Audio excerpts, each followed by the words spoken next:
Ration দুর্নীতিতে নয়া তথ্য ইডির হাতে। এক বছরে ৩৫০ কোটি টাকা পাচারের দাবি ইডির, যেখানে ২০১৪ থেকে ২০১৫-র মধ্যেই হয়েছে এই টাকা পাচার। হাওয়ালার মাধ্যমে বিদেশে টাকা পাচারের অভিযোগ। রেশন দুর্নীতির তদন্তে চাঞ্চল্যকর দাবি ইডির, যেখানে রেশন দুর্নীতিতে তৃতীয় চার্জশিটে তোড়জোড় ইডির।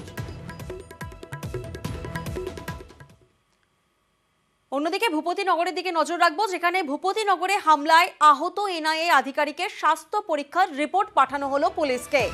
আহত এনআইএ আধিকারিকের স্বাস্থ্য পরীক্ষার রিপোর্ট চাওয়া হয়েছিল, যেখানে ১১ই এপ্রিলের মধ্যে চাওয়া হয়েছিল সেই রিপোর্ট, এবং ১০ তারিখ রাতেই পাঠানো হয়েছে সেই স্বাস্থ্য পরীক্ষার রিপোর্ট।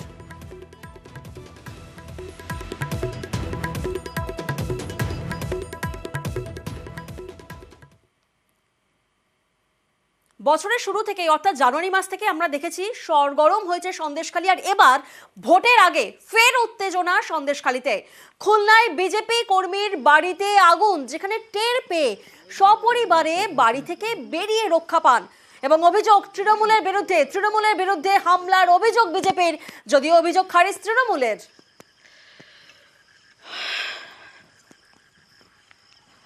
ভোটের আগে ফের উত্তেজনা সন্দেশখালীতে। যে ছবি আপনাদেরকে দেখাচ্ছি, বিজেপি কর্মীর বাড়িতে আগুন ধরিয়ে দেওয়া হয়। খুলনার ছবি আপনাদেরকে দেখাচ্ছি, যেখানে আগুনের টের পেয়েই সপরিবারে বাড়ি থেকে বেরিয়ে যান, ফলে রক্ষা পান।